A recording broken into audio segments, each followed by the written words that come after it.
Hey, welcome back to the food forest. Today we're going to do our walk around, kind of do like weekly walk arounds. People really love these, want to see how everything's changing in the week or so. Today I wanted to do something else as well. I want to kind of ramble about some of the things that are going on in the world right now, specifically in the realm of sustainability, climate change, that kind of thing as well. So if you're the kind of person who hears the word climate change and wants to shut the camera off and get angry and type some nasty stuff down below, feel free to go and do that right now. If you are a little more open-minded than that, I have a fairly balanced take on climate change and all that. I don't really think it's a full carbon issue. I also know that it is also a carbon issue, but there's root causes behind stuff, and there's bounds between, you know, more carbon grows more plants, and all these arguments that are technically true, but also completely kind of going down the wrong rabbit hole. But anyway, we're going to kind of just walk and talk, and we've got some exciting things to show you, so I hope you enjoy gardens and green stuff, because we got lots of that going on. Hope you enjoy bees and restoring habitat. I did a little video on fireflies just recently, how to build habitat for those. I'm really passionate about restoring nature, as you can kind of tell. This is my annual garden, and it has perennial elements in there, like different kind of umbral plants. I don't think that that's Queen Anne's lace. I'm gonna have to go double check that. I don't think it's giant hogweed, so before you get concerned about that, I think that that's not giant hogweed right now, but I want to just double check and make sure. Probably remove that. But umbral plants are really beneficial for insects. I see a lot of insects on it all the time, so I try to leave that kind of stuff up. We've got our, kales that we've been growing.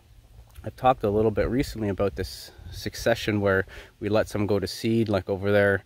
We scatter it for new growth, kind of new patch of new growth there right next to it, down below. And then that'll grow up. It'll turn to this in fairly short order.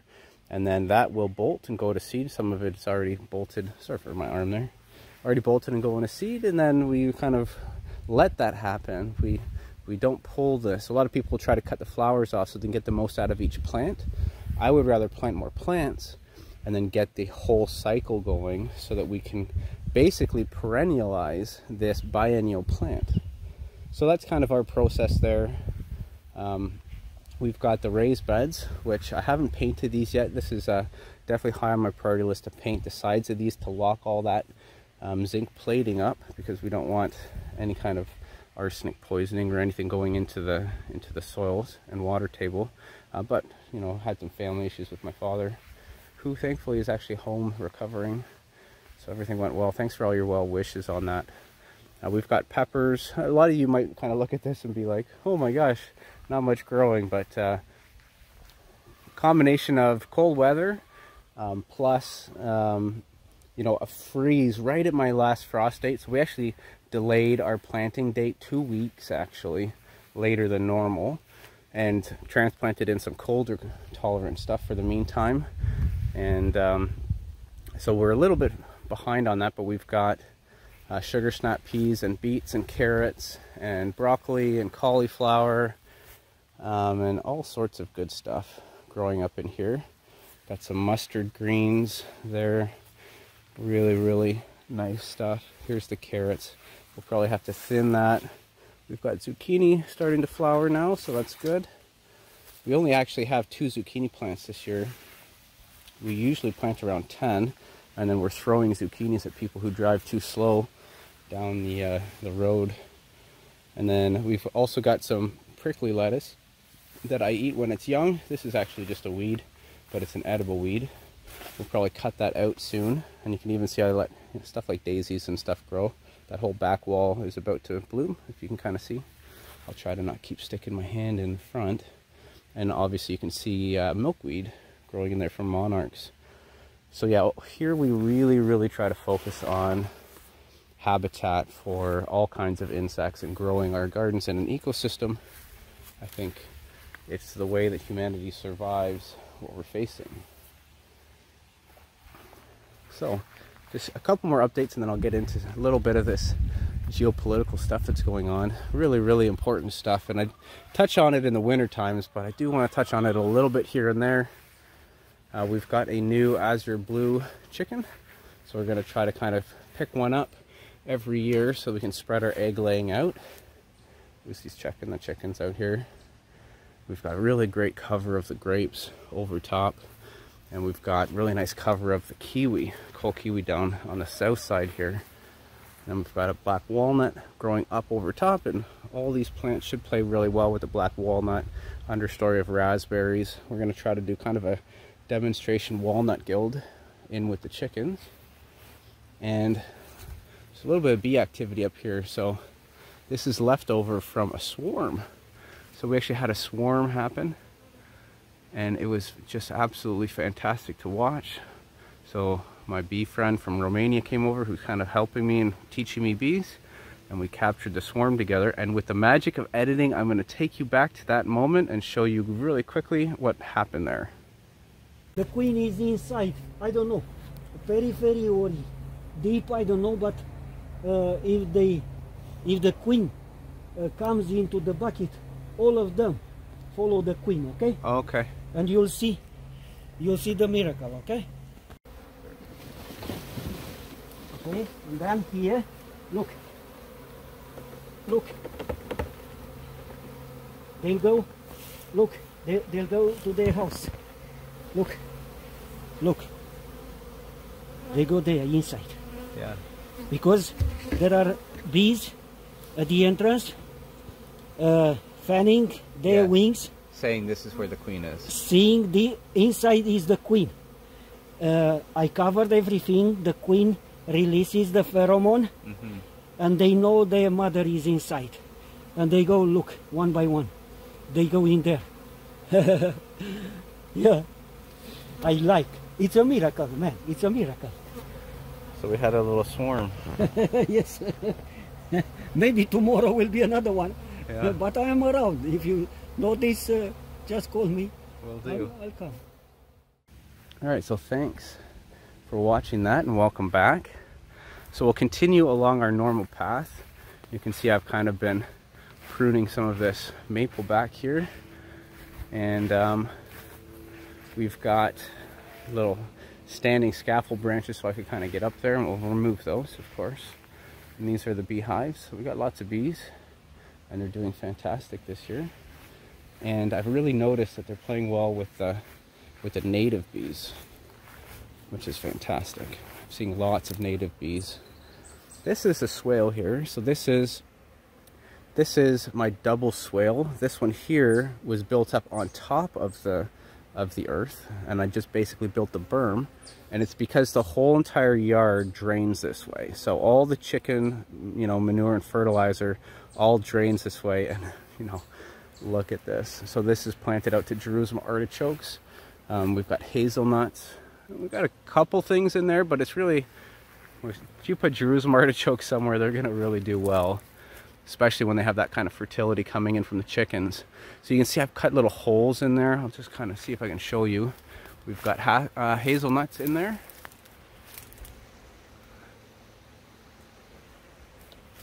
So I've got my tripod with me here, so I can kind of lift up and show you. Here's more hazelnuts, raspberries. This is a really nice combo that I like. Hazelnuts and raspberries play very well together. And you can see that we've got bees pollinating. Actually, probably just checking it out, because hazelnuts are wind pollinated, and they have catkins in the winter. They don't have typical flowers. Here's some hazelnuts. Where are we here? Do you see those? So we've got some nuts set. And we've got cherries here, still ripening up. And then what we'll do is we'll walk up. I've been working on the pond area. It gets a little loud near the pond, so if I do stop for a little bit here and there, it'll just be to race up the hill and get somewhere where I can talk. There's another cherry tree here, and a mulberry. So a couple things I wanted to talk about. First off is someone asked me, why do I say that gardening is kind of the solution to all the climate change problems and all the problems that we're facing. It's not just climate change, it's biodiversity loss and all that, and it's because it's tied into that. But more importantly, gardening is kind of tied into becoming attached, connected back to your land. And I think that's the most important thing. Look at this pond here, actually. We'll just stop. People love seeing updates of the pond. So it's just doing fantastic. I've been planting out the edges quite a bit. You can see all the wildflowers that we've added in. And then we've got sea buckthorn there. We've got a serviceberry. We've got a peach just sitting right in there. It's a great little area. We've got our water lotus. I don't know if you can see that, but it's coming back. So it survived the winter, which is nice and exciting. And the pond looks fantastic. Let's pop up and I'll show you. We'll continue chatting. On the side here we've got haskaps and Egyptian walking onions and oregano. And we just pulled off a basket of haskaps off this bush here. It still has some that we're going to leave for another day or two, but they're massive. And those ones were delicious.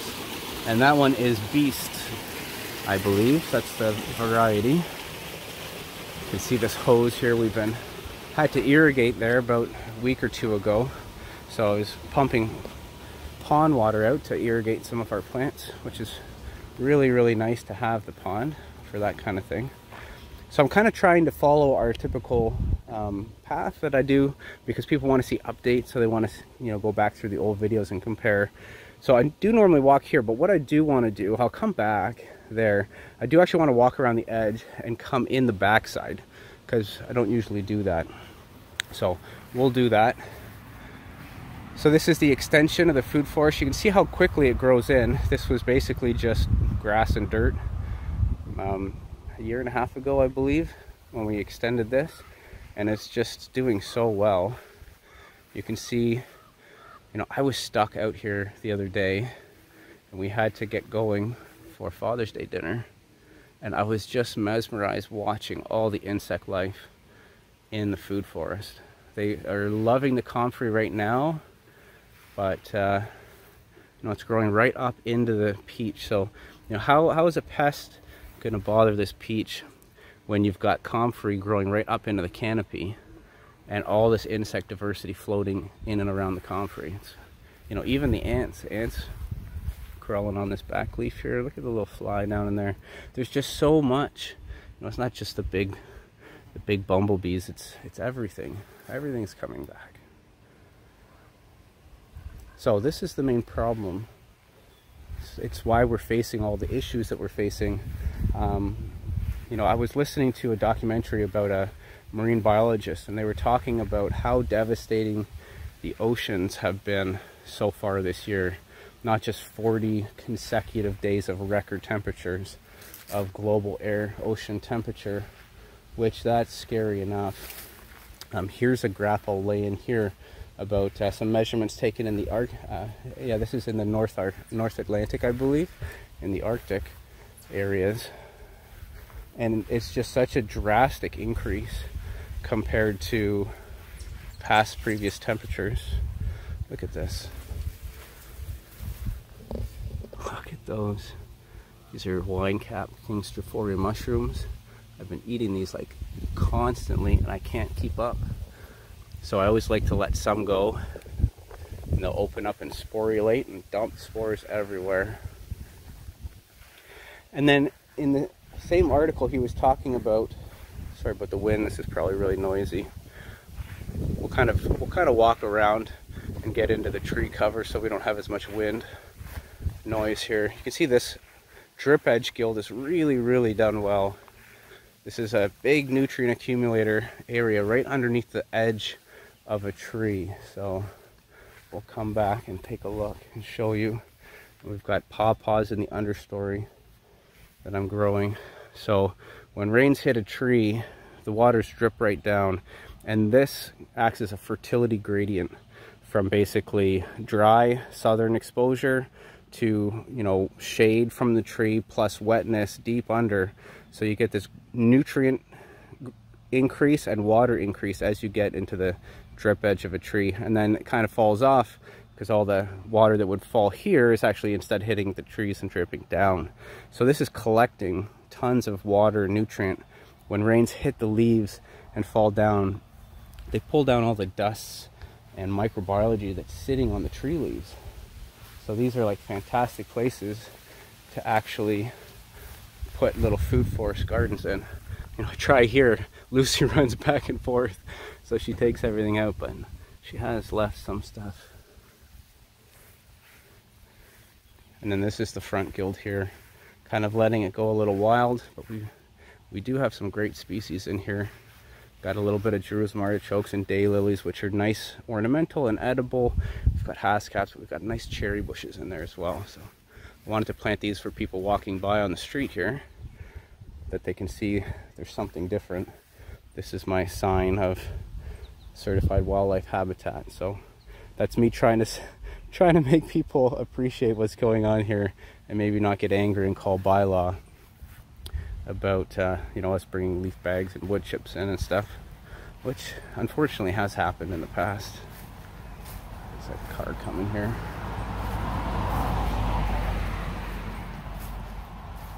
So this tour is meant to kind of be wandering and meandering. Sorry, I'm kind of taking a long time to get to points, but that's kind of what happens when you make a food forest and you get out here and it just like decompresses you. I have a habit, I don't know if it's the engineering in me, of really getting into topics, laser focusing on them, and then kind of getting riled up about them. So this is really good for me.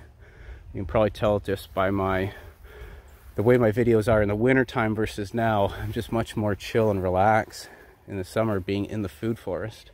This is sea buckthorn and grapes, and we put in little small nests with birdhouses with nice small holes so that we can get thorn cover over the bird nest and give some smaller species of birds some nice places to nest. So really trying to always think about what we can do for nature. So yeah, with record high ocean temperatures many days in a row, and then it's also being caused or working in tandem with record anomaly ocean exposure in the Antarctic. So anyway, I'll add that graph here so you can kind of see what we're talking about. It's not just a small little delta, it's actually just absolutely massive, huge impacts. So a really bad El Nino year they're expecting. It's going to probably last a couple years. It's exacerbated by the amount of carbon that's in the air now. It's exacerbated by the amount of forest cover that's gone, the amount of solar absorption that's happening in the oceans because we're losing all the ice. So the Earth's albedo decreases because, you know, white ice reflects solar irradiance and blue water absorbs it.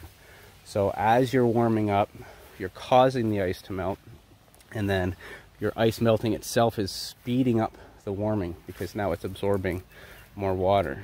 And it's these cliff edge effects that are really scary, and that we're seeing right now happen in real time. We're witnessing the collapse of ocean species. This is what the talk about the oceanographer was on, you know, the utter collapse of our ocean species, specifically even this year. And did you know, I'll just kind of leave the shot here on the comfrey, you can watch the bee and I'll throw some stuff up, but did you know that since 1970, 69% of all living creatures on the earth have died? So we've had a loss of animals, 69%. And if you think about what 1970 is, my father was born in 1950, and he was 20 in 1970. So this is really a statistic of, you know, forgive me, any boomers who watch this, but it's really a statistic of the impact that the boomer generation has had on the planet. And what I mean by that is not that it's the boomers' fault, because my generation is certainly not helping with this, and you know, any boomers who are watching my channel right now, certainly not part of the problem. But what I mean by that is, since 1970, there's been a giant cultural shift in the way that humanity, you know, our social contract basically is established, and you know, how humanity works and what we consider normal, what we consider to be goals to strive towards. Most people don't have this as a goal to strive towards, restoring nature. It's all about how much money can I make? How much can I work? How much money can I make? How much useless crap can I buy? What kind of status symbols can I show off to people? And the world's kind of really gotten messed up. And I think this is the root cause of all of the problems. It's this social contract, it's this social normality that we have to decouple. We have to reconnect back to these things. We have to reconnect to the happiness that it gives me to see, you know, a giant dragonfly way out here so far from the pond. This is why I put the pond in. Got a raspberry patch here. This is the back end of the food forest that I normally show. So we'll walk down to the bottom here. And one thing that I hear a lot, especially in engineering circles, you know, I kind of have a bit of a unique take because I'm an engineer. So I'm getting exposed, and I also work in the energy industry, so I get exposed to a lot of the engineers that I work with, and just general engineering. And a lot of the sentiment out there is that we can innovate our way out of the problems we're facing. You know, there's not a whole lot of denial about the problems that we face in the engineering circles, which isn't surprising. Engineering is applied science, so we tend to believe the scientists over the politicians and, you know, the media. You know, specifically one side of the media that tries to fund anti-climate information. You know, run by pretty much one person, Rupert Murdoch.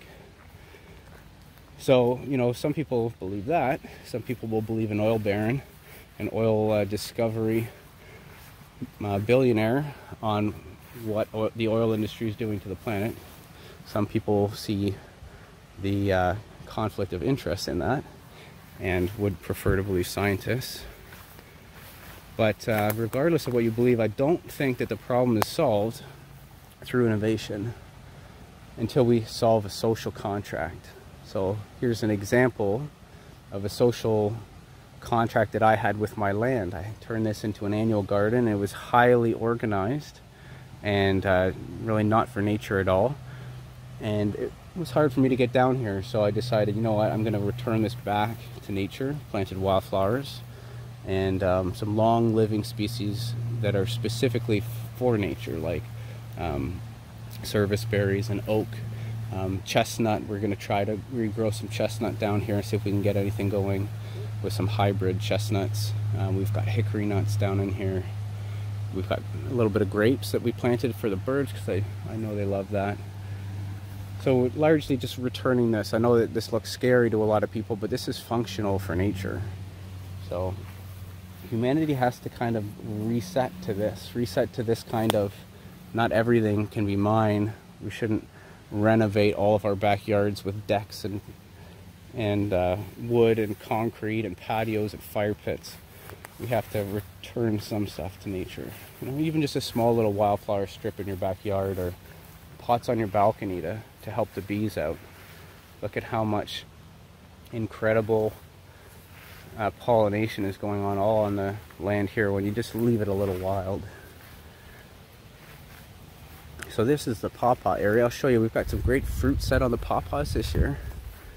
So we'll go take a look at that. And it's holding on. They haven't shed any yet, and I'm checking daily. I'm really interested. I really want to get pawpaws. So let's just quickly show. This one didn't quite get so much. Might be a little harder for me to show you.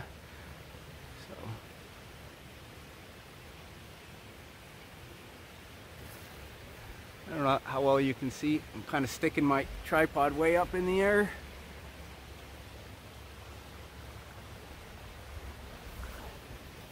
Trying to zoom in. Alright, back down to earth. This one is absolutely loaded up. Like, look at this here.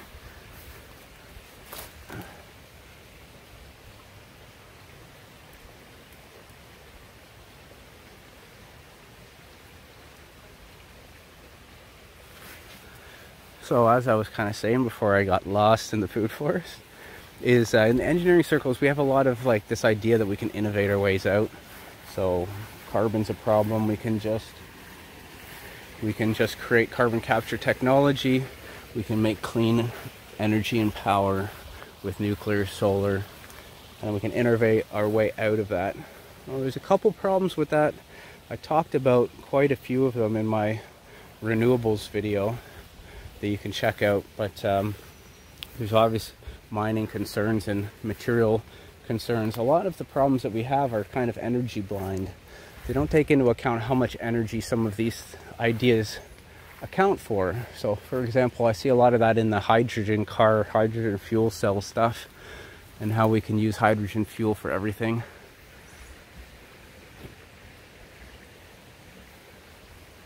You know, but it takes a lot of energy to actually extract hydrogen, and then, you know, to use it for heat, for example, is kind of silly. And so anyways, the other thing is, okay, so let's just say we could solve the energy problem and get infinite energy. Like, for example, if we could just snap our fingers and solve the fusion problem. All of a sudden we have fusion. So let's just pretend. I just want to walk you through what happens in reality when that happens. If we had access to basically unlimited fuel or energy through fusion, and we could just create a bunch of fusion plants, I forget that they might take 50 years and be too late. Okay, so all that, we'll throw all the actual reality away.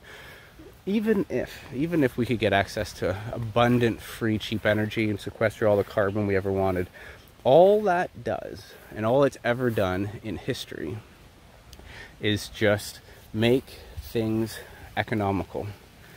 And that sounds good, but it's not always. So for example, right now, what happens in a lot of, say, kitchen cabinets for marble countertops, granite countertops, is some of the best granite is actually in Canada. So we actually mine granite from the Great Canadian Shield. And then the actual best granite carvers are actually in Italy. So we take all this granite and we ship it across the ocean to Italy because energy is cheap. So it's economical to do so. And then we ship it all the way back when it's done, turn it into countertops, gravestones, that kind of thing. So sometimes when you get these solutions, and the solutions are a bunch of free and clean power, and you think that that's good, the way that the world is set up, the way that the economy is set up, is all that does is it allows certain things that weren't feasible before to happen now. So for example, that. And that's probably a dumb way to spend energy.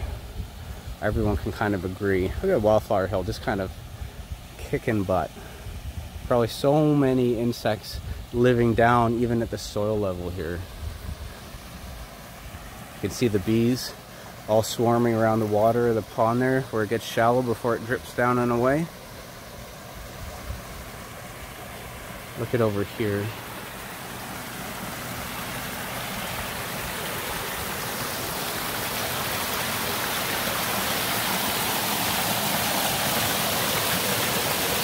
Well, they were just here. I kind of scared them away.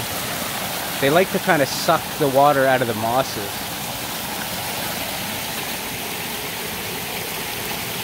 You can see them all in there.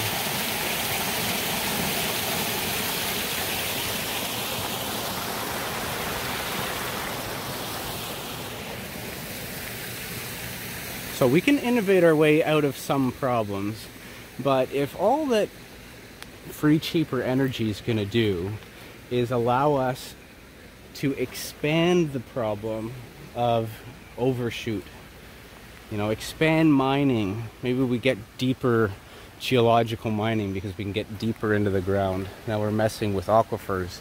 Now we're messing with who knows what, tectonic activity, I don't know. I guess we'll probably do it and find out. That's kind of humanity's way, right? If we, you know, one thing that would be nice is it would allow more recycling. A lot of recycling right now is locked behind the energy barriers of economics of scale. So it would let us do that. But the market will always seek out the cheapest option. And if extracting new resources is cheaper than recycling them, well, we know what recycling does now. 90% of all the stuff you recycle ends up in the landfill and does not get recycled. So, sorry if you didn't know that. It's kind of disheartening and sad. I didn't like finding that out, but it's true. So I don't really think we can innovate our way out. We need to change what we value. And I mean, from a societal construct standpoint, we need to value stuff like this. We need to value growing some of our own food. We need to value the things that our great-great-great-grandparents actually valued. We need to do some of the things they did. We need to repair our things instead of just throw them away. This engineering things to fail and then having all of our consumers make the financial choice of buying something new because it's cheaper to repair, or it's cheaper to buy new than to repair. This is the kind of thing that I'm talking about. I had an engineering colleague who was hired specifically to make, this is back 25 years ago when I was in university. They were hired, and I can't remember who it was. They were hired specifically to make the engineering product, to do the engineering to make the product fail sooner because it was lasting too long. And they didn't want to extend the warranty because some pencil pusher decided that it was cheaper and actually, more economical, more profit if they could actually cause the thing to fail sooner so that the person would buy another one. This is the kind of thing that's been going on since the 1970s, since Reaganomics basically changed how our world works and started the slide into collapse. So nothing against the boomers. Hopefully you don't hold my generation, or at least all of us, accountable for the things that's walking us off of a cliff, society speaking. We need to fix this because we're seeing signs of collapse already. And having an engineering background mixed with my passion of ecology gives me kind of a unique perspective and viewpoint on all of this. And I'm sure a lot of people watching this have the same viewpoint in the financial circles that you work in, but you're watching this channel in the service industry that you are looking at, and you're watching this channel. You can see the parallels that I'm talking about. It really does lead me to questioning when I see things like the scientists and marine biologists who are shouting that everything's dying, and we've got 40 straight days of record global ice temperatures. We've got record anomalies on melting of Antarctic ice. We've got the Thwaites Glacier that's going to let go, also known as the Doomsday Glacier because of what it will do when it lets go. We've got so many things and we're seeing them happen now. So at what point are we going to start caring? When it's too late? Is it already too late? I don't know. But all I know is that this is the answer. Finding ways to plant, grow your own food, get connected to nature, because now you start closing the loop. You start composting. You want to build your soil. You start growing plants for insects because you need the pollination. You start actually caring about your water that flows into your land and the water that flows out of your land, both for the insects and also just for your gardens. Start caring about the world. Start caring about the waste that you're generating. Gardening is kind of step one to actually giving a crap about what we're doing. And I think it's a big reason why I like Jeff Lawton's quote of all the world's problems can be solved in a garden, and Bill Mollison's quote of as much as the world's problems are getting increasingly complex, the solutions remain embarrassingly simple. These are two fantastic quotes, and some people might think they're sensationalized, but I truly believe them. I absolutely, truly believe them. Because starting gardening set me on this path. And then I'm making videos, people are watching them and starting on their path. And you are talking to your friends and family and starting them on their path. I'm going to go to Poppy's house probably later this week. Just look at all the insect activity, it's just bananas. Go to Poppy's house and do an update video of his. I'm going to go over to Tom, quote Tom's house, do an update on his, another consultation job closer into Toronto. Gonna do an update there hopefully this year. Show you a couple different examples, so it's not just always my property that we're showing, of people doing permaculture and changing their environments. Tom's place, for example, has drastically changed. So much insect activity, bird activity on his property, and he just loves it. So rewarding. Hope you enjoyed this. Hope you enjoyed the walk around. I hope you enjoyed the little bit of discussion on some scary stuff that's happening right now. And I think it's important to know about that kind of thing so that we can get driven to change. Please be empowered by that message and drive change. Don't take this and think it's too late.